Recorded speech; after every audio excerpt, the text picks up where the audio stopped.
Yeah, Bellular News is one of my top five news video game channels. It's not my favorite. I think probably Legendary Drops is my favorite, but I do like Bellular News. And it's because of Bellular that I started coding because of his discount to boot.dev. 24 days in a row, guys. 24 days in a row, I did some coding, and I've never done anything like that before. So, I forget his name and I feel bad about it. I forget your first name, mister. I'm just going to watch this video. I watched like the first 30 seconds of it. It's about Larian and how they responded to some stuff going on in the gaming world. And I always love Larian. I love their takes. I love how they respond to criticism. And I want to see this. It's a short video. It's only 15 minutes long, so hopefully I can dive into it in under 45 minutes, because knowing me, I pause and talk a lot. So let's take a look at what we got here. I can confirm that after weeks of frustration from players and CEOs alike, Larian will not be using generative AI for their writing or their concept art. Now, those. Oh, okay. Yeah, I know that they admitted that they do some AI work and that it helps them with efficiency. So if that's why this chapter is probably called Back Down, because maybe they were using it for generative art and creativity, generative AI. Everything is human actors. We're writing everything ourselves, but the creators often use AI tools to explore ideas, flesh out PowerPoint presentations, develop concept arts, and write plays. Listen, I'm interviewing for a new job at a software company, and I used AI to prepare for my interviews. I didn't use AI to tell me what to say in the interviews. I didn't use AI during the interviews. That's awful. I'm not making it do my job. But I used it to shortcut, because if you give it the right prompt and the right information, it will tabulate a lot of stuff that could take you hours to research on your own. So I don't know why people are freaking out, man. Were the two things that made fans feel betrayed. Of course, some argue that they didn't really need to change course. The way some thought about it is that however they choose to make their games, ultimately. I still haven't got to Baldur's Gate yet in Baldur's Gate 3. I paused on it to play some more League of Legends lately. But I have 1,600 hours in this game yet, and I haven't seen the city, the namesake of the game. The final quality would speak for itself. But it's very clear that Larian wanted to regain the faith of their audience. So they did what they're essentially best known for. They engaged directly with players, and that's what we're going to be talking about today. Okay, so Larian came into 2026 wanting to talk about their big new game, Divinity. Right. See, there are now 500 people across 7 studios working in that game. It's in full production, and when we take a look at the response AMA that's kicked off this whole video, we do see it covers features, narrative direction, and lessons learned from Baldur's Gate 3. But that wasn't the big talk of the town. No, the AI stuff was. So the very first question answered by Larian was not one about their games, it was one about their development process. And what we learned is that they're taking the complaints seriously. The Bloomberg interview stuff, so generative AI in concept art and in writing, basically had hurt them. Sven Vinke, I think, swearing in a little bit of frustration, perhaps thinking this kind of is blown out of proportion. Sven Vinke at where? Larian Art. Holy fuck, guys. We're not pushing hard for replacing concept artists with AI. We have a team of 72 artists, which 23 are concept artists, and we are hiring more. The art they create is original, and I'm very proud of what they do. I was asked explicitly about concept art and our use of Gen AI. I answered that we use it to explore things. I didn't say we use it to develop concept art. The artists do that, and they are indeed world-class artists. I love you, Sven. Sven or Sven? Love you, buddy. That was just the surface of things, and it was quite loud. But underneath, it's clear that Larian had wanted to soothe fans who felt just betrayed by what they've seen as hypocrisy. And that's why the first thing said in the AMA was that they were, in fact, backing down. In the AMA, Vinke wasted no time. He reiterated that they never generated, quote, actual concept art with generative AI, in his view. But now, in response to the confusion around the topic, he went and he said this. To ensure there's no room for doubt, we've decided to refrain from using Gen AI tools during concept art development. That way, there can be no discussion about the origin of the art. And actually, I'd say it's that second part that matters here, because Vinka is acknowledging the fear that Larian was using tools that were basically trained on assets grabbed from the internet, which obviously a lot of people, a lot of artists, have a big problem with. Yeah, of course. I mean, people even have problems with the fact that I make my thumbnails in with AI. And look, I'm a small YouTuber with a full-time job and a baby, and I don't have the money to pay for software and make it myself yet. That said, something is on the horizon. I am looking at some really good software that is good for not only video creation, but also podcasting and streaming. And it covers just about everything. And the only reason why I'm looking at it is because I'm looking at possibly working for them. So I kind of get it. And I play D&D on the weekends and Fridays, and people in my group, they don't even want you to use AI art to give you an example of what your character looks like in a hobby that you're not making money from, that you're just playing with. I think people have gone a little too far being against AI art in that regard. I get it. Like, look, I wanted to be a voice actor for years. I wanted to use my voices to narrate cartoons, video games, and other. And I love it. It's so much fun for me. And I also see the hit that voice actors are getting from AI. But am I freaking out about it and throwing my arms in the air and saying that AI is evil and that it should be cut off and that people can't use it to shortcut their job and make things more efficient? Nope, not yet. We'll see how it goes, though. Understandably so. Basically, the idea is that using these tools would risk poisoning any concept art or finished work generated afterwards. Now, they've just decided, no, we won't use that at all, so it's not even something that we're going to be questioning. Now, going on in a little bit more detail, their art director actually echoed the framing from the interview that kicked off this whole drama a while ago. He basically said the tech was used for mood boards, doodles, combinations of text and images, not final art. But now it's basically not being used at all. I suppose the Steelman case is that if you are not an artist and you're struggling to convey a visual idea, at least these tools may allow you to basically say, look, I'm struggling to get the exact words for what I mean, but this mood board thingy that I generated, that basically communicates it. Now, obviously, whether that passes your sniff test or not is completely up to you. I'm not going to tell you what to think, but I believe you can take Larian at face value. And I have for a while, just based on their outcome, just based on their actions. Now, I also said that about CD Projekt Red for a long time because The Witcher 3 was a masterpiece, except for maybe the combat. And then CD Projekt made Cyberpunk, and it came out completely, utterly, devastatingly bad compared to expectations. And I lost a lot of faith in them. They won some of it back by sticking to the project and not letting go of it, but not fully. And I think that's probably why Something Wolves Studio, the guys who are making the Dawnwalker game, broke off to pursue a more pure project. So things change, studios change, and you can't always blindly say that this studio is perfect. I mean, look at BioWare. Look at BioWare. You're as old as me. You know where they came from and they're amazing games. They basically cornered the market on CRPGs, computer RPGs, but no longer. Anyway, let's continue. I'd say that was more originally the framing that they were going for. It didn't fully land. A lot of nuance was lost. I think this is the better decision to just say no. To ensure there's no more room for doubt, we're just not going to do it. And you know what? It's probably going to cost them more money to go that way, but they just don't want the smoke. I kind of get it. Sphere entirely by not engaging. But of course, it's not just pixels, it's also words.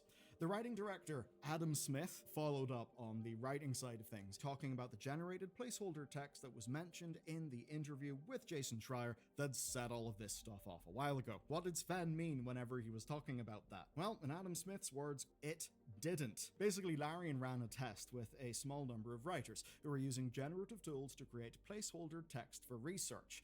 Not for the game. The results, according to him, were worse than even his, quote, worst first drafts, hitting a, quote, 3 out of 10 at best. The game design team also confirmed that it couldn't be used there either, that the technology simply, for them, wasn't productive. And you know what? As I record this, I think I'm stumbling onto a little bit of an insight here. One of the reasons we're seeing so much slop in the world is that all of this technology makes the cost of creation way lower. I use the word creation there. Obviously, a lot of people would say, no, that's the cost of generation, hence the slop. I get that. The real point that I'm driving towards... Generation, not creation. That makes sense. I have to cough.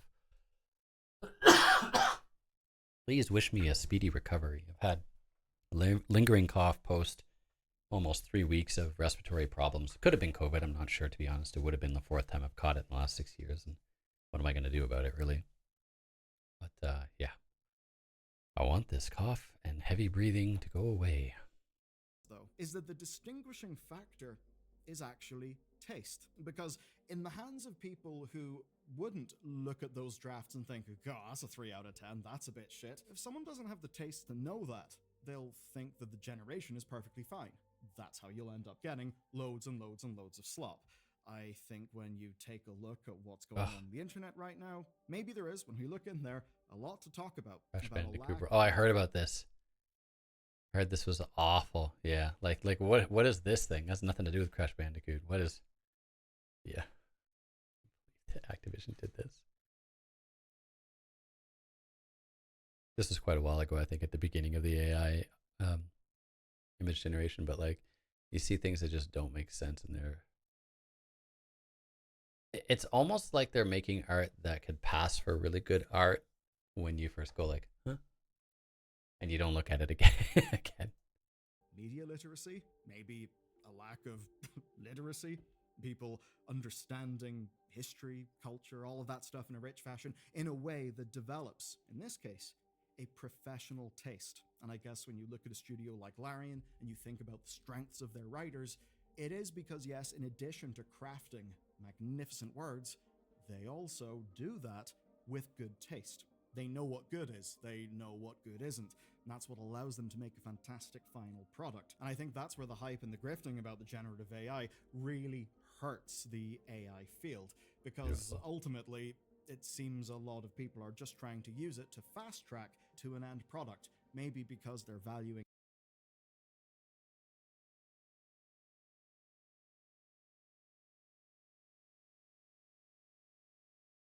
having a product more than they are the quality.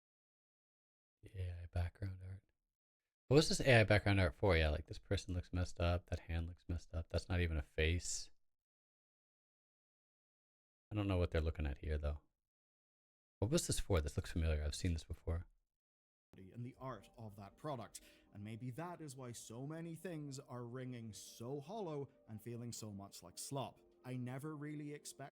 Hey, which glasses, let me know in chat, do you like better? These are my old ones that I'm wearing now, and I'm more comfortable with them, especially with gaming.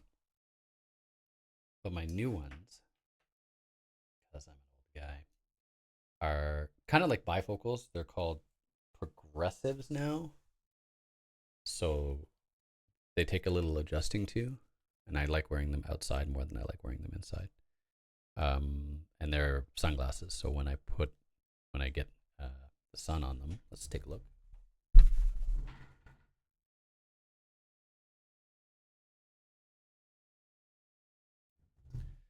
That was just a few seconds, but when I get the sun on them, they polarize, and they go pretty dark. They go a lot darker than this. I like them because they're Ray-Bans and they look like aviators. I'm just curious which ones look better on me. Anyway, let's keep going. Larian would go full in that direction. What is that Because from? the thing they've proven they have What game was that? is taste. and maybe that is why exploration of these tools worried people as much as it did. But to get back to the practical, what this means is that Divinity going forward will have no generative AI stuff in concept art, writing, or game design. At the very least, that's what leadership says. Whether you trust, well, that is completely up to you. Ew. Oh, God, I remember this. Maybe we should react to this Divinity trailer. It's pretty gruesome.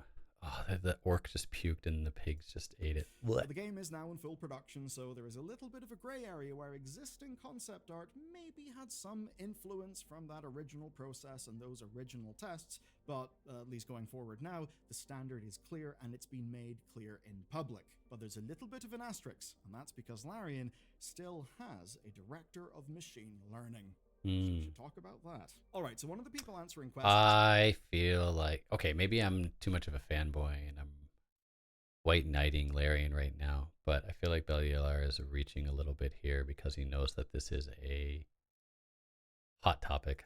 Here was Gabriel Bosk. Basically, he's Larian's machine learning director. Now, you can't just hide and pretend like AI isn't going to revolutionize a lot of things, especially when it comes to digital creation. You can't. And if you do, you're going to let your competitors get ahead of you. Machine learning director is not generative AI director, and I know we could have a talk about semantics and the computer science side of things. Oof. But let's just kind of go with the more commonly understood definitions. Always wears a jacket. there. I wonder if he lives somewhere cold. Basically, he described uses of machine learning that wouldn't apply to things like Midjourney or ChatGPT. And these are things like reducing a bunch of the human-done grunt work. Midjourney's weird. From what I know, you have to actually like sign up for a Discord and you have to prompt them, and then you have to pay for it, and then you have to wait for them to send you what you want, and then you can adjust it. But from all of the generative AI that I've seen, and I've seen quite a bit because again, I'm a tabletop role-playing game player and people like to make art for their characters. Midjourney's art is by far better than just about anyone else's. That would be needed for, say, processing thousands of voice lines. Things like cleaning up animation stuff. Because basically, whenever you get raw mocap data, it's very much not that mocap is a magic box that gets you an amazing performance in your game. But before an animator is even applying their creative skills to that, they have so much data cleanup to do. So automating something like that using machine learning seems like a great way to allow the animator to, focus on their big skill set, animating. But there is another generative thing that Gabriel talked about. It's one built entirely on Larian's internal data, where what they're doing is they're using their own motion capture footage and audio to generate new movement for lines that don't have any mocap. That gives the animation team a base from which they can adjust and edit. Now, I know you've probably heard of things like that before. One of the great examples would be the default facial animations that you get. Yeah, actually, I know he's going to talk about these facial animations. Their AI generative stuff can be pretty interesting. Like there is, just on my point of view, because I'm playing with that software, it's a podcasting software, and right now you see me looking you in the eye, but I'm not going to talk looking to my web camera. That's not natural. I'm looking at my computer screen below the web camera because that's what I'm reacting to. In that podcasting software, there's a thing where you can turn on eye contact, and AI will make it so that it looks like you're always making eye contact with the camera and you're never looking away when you're reading your notes or whatever. That's so freaking cool. Like stuff like that, I love that kind of stuff. So you can't just shut it out as a whole. In, say, Mass Effect Andromeda. The thing is, that was a less sophisticated approach, which meant that the default was really not that good. Yeah. You could say that when you're Larian and you've got all of the data that they have, they could make that automated system far better in terms of raising up the floor and then letting their animators actually do work where it really has impact. So that's what he talked about. And while Larian is no problem tinkering with mocap to fill in gaps, one thing they've confirmed is they won't use this stuff for voice work. And Gabriel explained that basically they've got contractual agreements not to clone actors' voices. I like that. Even if an actor was fine with the technology, that I can agree with. I think that like voice actors have to be careful now that when they're working for someone, that they don't accidentally sign something saying that like they can generate their voice for further use. That's just like that's cutting off your own nose to spite your face. This is just awful. It's similar to you're at a job and your boss comes up to you and says, "Hey, can you train this person to do what you do?" And you know in the back of your mind, great, I'm training my replacement. They're going to hire this person to do everything I do for less. You have to say no. And also you have to start looking for a new job when that happens, which sucks. So I get it. The compensation model, Larian, quote, don't currently feel comfortable, and they're, quote, aware of how sensitive it can be to artificially generate an actor's voice. Larian kind of weighs everything here in the machine learning and maybe AI category on a case-by-case basis. And overall, I think we see them do a great job with this AMA, but there is still a little bit of attention left for some. And it's something that Sven Vincke expressed in his first post, and that is that Larian is not writing off the technology completely. So they are going to keep experimenting. You can't. Presumably more. You can't write it off completely. It is at the forefront of bleeding edge technology across the globe. You cannot. It's progress. Or tests like, you say, can't stop ones progress. That the writers ran. And his argument is basically a, quote, more focused development cycle, less waste, and ultimately a higher quality game. Now, he says he wants to leave the door open in cases where the technology actually is helpful to the process, but he also gave a guarantee for anything that is player facing. Here's the guarantee. What's that? If there's any generated, quote, creative assets that end up in a Larian game, Larian will be 100% sure they know the origins of the training data and have consent from those who created it. Specifically what he said is this: if we use a Gen AI model to create in-game assets, then it'll be trained on data that we own. Now what he describes there is functionally kind of like the mocap tool that... Yeah, it's just speeding up the process of using your own data faster. We've already talked about, that they've already built. But I think also there's some hedging for the future there. And here's the thing, right? Every example in this AMA is of generated assets that weren't good enough to ship, right? The writing, the concept but when they are good enough to ship, none of those things could go in a game, in a sort of click the button and now the thing is done. Even the more successful thing in the mocap data is basically just a tool to help their animators. And problems like that with mocap data are the sort of thing that a machine learning approach can, I think, inherently do quite well at. As with those other things, say the writing or image generation, well, the theoretical models that Sven Vincke is talking about don't really seem to exist yet. So what I basically mean there is that while you could get an open source image model and then do a bunch of fine tuning specifically on stuff that Larian fully owns, well, the thing is, what was that open source model trained off? Was it just trained off data, images, artwork that's just been scraped from the whole internet? That's essentially the trouble here. What you would need is a foundational image model that is designed for, say, whatever type of game art that you're doing, that has been fundamentally trained using stuff that you have got copyright for. And then that is something that you could fine-tune for a specific development studio's use case. As far as I'm aware, that's not really something that exists currently. I mean, you'll see loads of people say, wow, look at all of these bits of 8-bit art that I generated with ChatGPT and Gemini. Well, yeah, of course, those models... By the way, in relative to the current time, which is today, January 16th, 2026, GPT makes slightly better art than Grok, and Gemini makes slightly better art than GPT.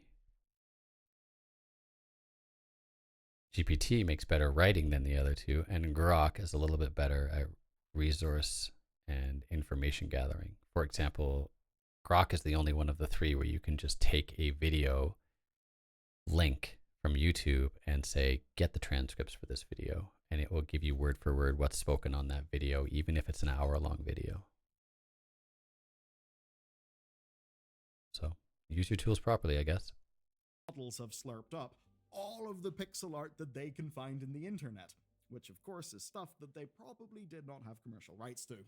hence the problem. But here's the thing, I'm only talking about right now, because building something like that, the model that would hit all of their bars for, say, images, that, if your standard is 100% ethical sourcing of all of your training data, is Ethical source extremely tweet, hard. ethical source Probably data. not really in the cards right now. So why bring it up? I think it's quite obvious. It's going there. Because in the future, it almost certainly will exist. Yeah. And then we're really going to have a serious talk. You see, one of the things Larian pushed back on the hardest through the AMA was the claim that What's they this are from? pushing hard art is on great. generative AI. Pushing hard is a quote from Jason Schreier's characterization of what Sven said to him in the interview.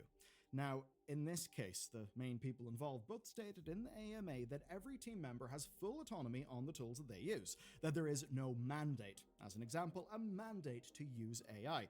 Indeed, their art director Jarl maintained that Vinke had been misquoted on that point, but Vinke himself especially seems to want to leave the door open for ethical, productive uses of the technology in some undefined future. That's a future that may not exist yet. I am very happy that Larian is willing to stand up for itself. I know that they back down a little bit, and that's kind of where this video opens up, but not completely. And I think that they're approaching this in the smart way. And they're kind of the moral standpoint, the moral compass in the gaming industry right now when it comes to making a game for the right reasons. So they have to be careful what they say, which can create a lot of extra work for them and a hassle. But they seem up to the challenge, and that's good. Company to be ready should that future exist. For many people, that may still feel like pushing hard, but I'd argue it is extremely different from the idea that they are searching for ways to throw Midjourney and ChatGPT dialogue into their game to save time and money. I don't think the evidence backs up that perception thus far. But what does this actually mean for players? Number one, Larian are obviously aware of how the perception... I never finished Divinity Original Sin 2, and to be fair, it doesn't have as good a story as as Baldur's Gate 3 in my opinion, even though Baldur's Gate 3 has its own issues. The issues I have with Baldur's Gate 3 is that all of your companions are super horny and thirsty, and that just takes the game story away from me a little bit. But the issues I have with the second, why am I forgetting the name? Larian, this one right here, Divinity Original Sin 2, thank you. The issues I have with Divinity Original Sin 1, even more than 2, but also 2, is that the story is kind of goofy. Like, it seems like it's trying to be funny. And there's nothing wrong with that if that's what you like, but I'm a grimdark fan, and I prefer it that way. Damaged over the last few weeks. They wouldn't be doing this AMA, and they wouldn't be effectively banning bits of technology for some of their teams if they didn't care about what people thought. Even if they themselves aren't worried about that, they know that other people are. I hope I don't get spoiled to anything for BG3. Like, I haven't seen this bit where dude was getting knocked in. I haven't seen this bit, so I don't want to lose. It's my own fault because I haven't beat the game, and it's been out for years now, but it's because I'm so addicted to restarting. I mean, they could have done what Activision does. Just obfuscate how much they're using and press on and not properly engage with it. The contrast, and I think the main takeaway, is that here they've chosen to engage. They've done that even under a lot of pressure and a fairly hot media situation. And I think that is a sign that they're willing to act in good faith. And, of course, more importantly, they have set a standard out in public. Whenever you do that, it's basically saying, these are our words, you need to hold us to those words. If we go against those words, we will have broken your trust. It's a good way to establish trust. And it means that if generative AI shows up in Divinity, in the art, do they know writing, that there's a man inside those things and they're going to burn him alive? People will remember this AMA when Larian said they would not do that, when they said it would only be ethically sourced, internally trained models, because that now is the benchmark. That is the bar that any of this tech would have to hit. Whether or not Larian are able to hit their own benchmark, well, that remains to be seen. We can't look into the future. But they have given people something concrete to point towards. Do you know what? That is a hell of a lot more than most studios have offered thus far. So, for that, absolutely credit to them. And you know what? Credit to many of you for the existence of this next story. Turns out console sales have absolutely cratered. Hell yeah. It's because people looked at the offerings and have clearly said no. And that is having having large reverberations across the industry, with even one major publisher describing the PS5 Probably. barrier. Yeah. You can learn all about that in this video next. Thank you, Bellular. I'll be sure to link this in the description. Yeah, Larian should stand up for themselves, and they are so fantastic. And also, they should still continue to plow ahead and use the technology that's going to help them make the games that they want to make. The quality's there, people will play it. They've known it. If the motivation to make a game that's for the players is there, people will play it, and they know it. So if they're very open and honest and clear about how they get to those results, and they're only using their own assets and they're not committing any artistic fraud or morally artistic fraud, I guess is a good way of putting it, because who knows what's legal and not when it comes to AI generative stuff, then I'm all for it. And I'm kind of happy that console sales have crashed, because I don't think Sony and Microsoft deserve it right now.